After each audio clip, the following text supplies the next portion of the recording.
बच्चों, हम लोग मंत्र पाठ का अध्ययन कर रहे हैं।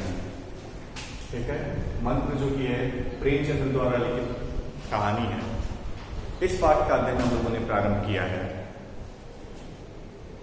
आइए आज इसी पाठ में आगे हम लोग पढ़ते हैं। मृणालिनी ने जब देखा कि कैलाश पर इस वक्त भूत सवार है तो उसने यह तमाशा ना करने के विचार से कहा, अच्छा भाई, अब यहां से चलो, देखो गाना शुरू हो गया है, आज मैं भी कोई चीज सुनाऊंगी। यह कहते हुए उसने कैलाश का कंधा पकड़कर चलने का इशारा किया और कमरे से निकल गई। मगर कैलाश विरोधियों की शंका का समाधान करके ही दम लेना चाहता था। आप लोगों को याद होगा बच्चों कि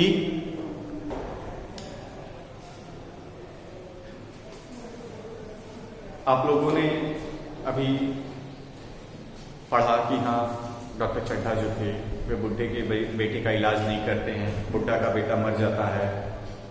फिर डॉक्टर चड्ढा के बारे में बताया गया कि उसका एक बेटा रहता है कैलाश, ठीक है, वे सांपों को पालता रहता है और उसका जन्मदिन रहता है। तो उसकी प्रेमिका जो है मृणालिनी वे सांपों को दिखाने के लिए कहती है। कैलाश पहले तो मना करता है, लेकिन बाद में वह सांपों का खेल दिखाने के लिए तैयार हो जाता है और फिर सांपों को दिखाता रहता है। इसी क्रम में अब जब मृणालिनी को यह लगता है कि नहीं, यह अब ज्यादा हो रहा है, सांप खतरनाक भी हो सकते हैं, तो वो कैलाश को मना करती है, लेकिन कैलाश नहीं मानता है। अब वो बात को बदलने के लिए कहती है कि चलो मैं गाना सुनाती हूँ, आप लोग सांपों का खेल बंद करो, चलो मैं आपको गाना सुनाती हूँ। मगर कैलाश जो है उसको यह लगता है कि अब उसके विरोधी जो हैं उनको यह लगेगा कि नहीं, यह सांप का खेल नहीं दिखाना चाहता है, इसलिए यह भाग रहा है। कैलाश इस चीज के लिए तैयार नहीं होता है। वो एक एक सांप को पकड़ के दिखाना शुरू करता है। उसने सांप की गर्दन को पकड़ के जोर से दबाई, इतनी जोर से दबाई कि उसका मुंह लाल हो गया, देह की सारी नसें तन गई।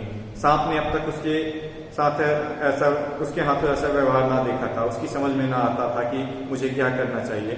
उसे शायद भ्रम हुआ कि यह मुझे मार डालना चाहता है, अतएव वह आत्मरक्षा के लिए तैयार हो गया।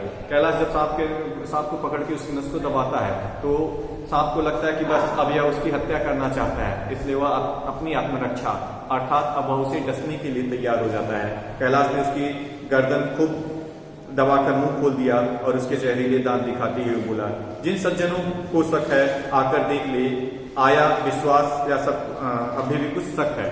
वह उनके दांत को दिखाता है कि देखिए मैंने इसके दांत को नहीं तोड़े हैं, अब आप लोगों को विश्वास हो गया या फिर भी आप लोगों को शक है। मित्रों ने आकर उसके दांत देखे और चकित हो गए। प्रत्यक्ष प्रमाण के सामने संदेह का स्थान कहाँ है? ठीक है, मित्रों की शंका का निवारण करके कैलाश ने सांप की गर्दन ढीली कर दी और उसे जमीन पर रखना चाहा, पर वह काला गेहुमन क्रोध से पागल हो रहा था। गर्दन नरम पड़ते ही उसने कैलाश की उंगली पर जोर से काटा, वहां से भाग गया। उस सांप ने, काली गेहुमन सांप ने कैलाश को काट लिया और काट के भाग गया। कैलाश की उंगली से टप टप खून टपकने लगा। उसने जोर से उंगली दबा ली और अपने कमरे की तरफ दौड़ा। वह मेज की तरह से में एक जड़ी रखी हुई थी जिसे पीसकर लगा देने से घातक विष भी रफू चक्कर हो जाता। मित्रों में हलचल बढ़ गई। बाहर महफिल में भी खबर हो गई। डॉक्टर साहब घबराकर दौड़े। फौरन उंगली की जड़ कसकर बांधी गई और जड़ी पीसने के लिए दी गई। डॉक्टर साहब जड़ी के कायल ना थे। वे उंगली का डसा भाग नस्तर से काट देना चाहते थे, मगर कैलाश की जड़ी पर पूर्ण विश्वास था। डॉक्टर साहब कह रहे थे कि उंगली को ही काट देते हैं, ना उंगली रहेगी ना उसमें जहर फैलेगा, लेकिन कैलाश कह रहा था नहीं, जड़ी बूटी से सारी चीजें ठीक हो जाएगी। मृणालिनी पियानो पर बैठी हुई थी। यह खबर सुनते हुए दौड़ी और कैलाश की उंगली से टूटते हुए खून को रुमाल से पोंछने लगी। जड़ी पीसी जाने लगी, पर उसी एक मिनट में कैलाश की आंखें झपकने लगी, होठों पर नीलापन दौड़ने लगा, यहां तक कि वह खड़ा न रह सका, फर्श पर बैठ गया। सारे मेहमान कमरे में जमा हो गए। कोई कुछ कहता था, कोई कुछ। इतने में ही जड़ी पीसकर आ गई। मृणालिनी ने उंगली पर लेप किया। 1 मिनट और बीता। कैलाश की आंखें बंद हो गई। वह लेट गया और हाथों में से पंखा झेलने का इशारा किया। मां ने दौड़कर उसका सिर गोद में रख लिया और बिजली के टेबल फैन लगा दिया। डॉक्टर साहब झुककर पूछा, कैलाश कैसी तबीयत है? कैलाश ने धीरे से हाथ उठा दिया मगर कुछ बोल ना सका। मृणालिनी ने करुण स्वर में कहा, क्या जड़ी कुछ असर ना करेगी? डॉक्टर साहब ने सिर पकड़कर कहा, क्या बताऊं, मैं इसकी बातों में आ गया, अब तो नस्तर से भी ज्यादा फायदा ना होगा। मतलब अब उंगली काटने से भी कुछ फायदा नहीं होगी। आधे घंटे तक यही हाल रहा। कैलाश की दशा प्रति क्षण बिगड़ती जाती थी, यहाँ तक कि उसकी आंखें पथरा गई, हाथ पांव ठंडे हो गए, मुख की कांति मलिन पड़ गई, नाड़ी का कहीं पता नहीं, मौत के सारे लक्षण दिखाई देने लगे। घर में कोहराम मतलब हल्ला गुल्ला, घर में कोहराम मच गया। मृणालिनी एक ओर से पीटने लगी, माँ अलग पछाड़े खाने लगी। डॉक्टर चड्ढा को मित्रों ने पकड़ लिया, नहीं तो वह नस्तर अपनी गर्दन में मार लेते। एक महाशय बोले, कोई मंत्र झाड़ने वाला मिले तो संभव है, अभी जान बच जाए। डॉक्टर चड्ढा का कोई फ्रेंड कहता है कि अगर कोई ऐसा आ जाए जो झाड़ फूक करता है, जो सांप के विष को उतारने का मंत्र जानता हो, तो बात बच सकती है। एक मुसलमान सज्जन ने इसका समर्थन किया, अरे साहब, कब्र में पड़ी हुई लाश जिंदा हो गई, ऐसे ऐसे बाकमाल पड़े हुए हैं। डॉक्टर चड्ढा बोले, मेरी अकल पर पत्थर पड़ गया है कि इनकी बातों में आ गया, नस्तर लगा देता तो यह नौबत क्यों आती। बार बार समझाता रहा कि बेटा सांप ना पालो, मगर कौन सुनता था। बुलाइए किसी झाड़ फूक करने वाले को ही बुलाइए, मेरे सब कुछ ले ले, मैं अपनी जायदाद उसके पैरों पर रख दूंगा, लंगोटी बांध कर घर से निकल जाऊंगा, मगर मेरा कैलाश, मेरा प्यारा कैलाश उठ बैठे। ईश्वर के लिए किसी को बुलाइए। अब डॉक्टर चड्ढा की हालत आप लोग सोचिए बच्चों, जो डॉक्टर केवल अपने आमोद प्रमोद के लिए एक बच्चे को नहीं देखे, एक बच्चे का इलाज नहीं किए, वो वही डॉक्टर आज अपने बच्चे के ऊपर जब पड़ी है तो अपना सारा कुछ देखे और एक लंगोट बांध के घूमने की बात कर रहे हैं। एक महाशय का किसी झाड़ने वाले से परिचय था, वह दौड़कर उसे बुला लाया, मगर कैलाश की सूरत देखकर उसे मंत्र चलाने की हिम्मत न पड़ी। बोला अब क्या हो सकता है सरकार, जो कुछ होना था हो चुका, अर्थात अब इसके बचने की कोई उम्मीद नहीं है। अरे मूर्ख, यह क्यों नहीं कहता कि जो कुछ ना होना था हो चुका, अर्थात जो कुछ ना होना था, यानी कैलाश को ना मरना था, लेकिन अब मरने की कंडीशन में वह पहुंच चुका है।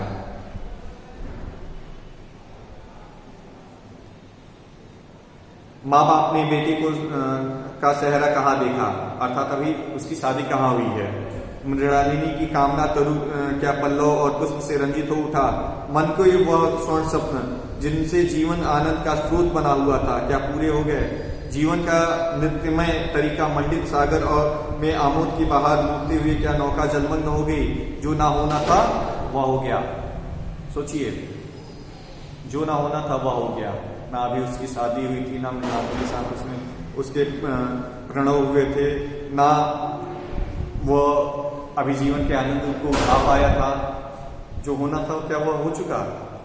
वह हरा भरा मैदान था, वही सुंदर चांदनी एक निशब्द संगीत की भांति प्रकृति पर छाई हुई थी। वही मित्र समाज था, वही मनोरंजन के समान थे, मगर जहां हास्य की ध्वनि थी, अब वहां करुण क्रंदन और अश्रु प्रवाह था।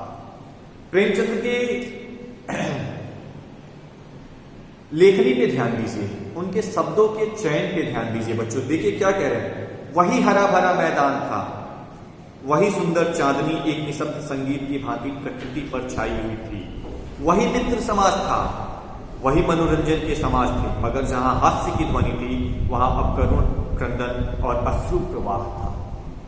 अर्थात सारी चीजें वही थी जो 10 मिनट पहले, आधे घंटे पहले एक पार्टी में सबको फलाहित कर रही थी, सबको प्रसन्नता दे रही थी।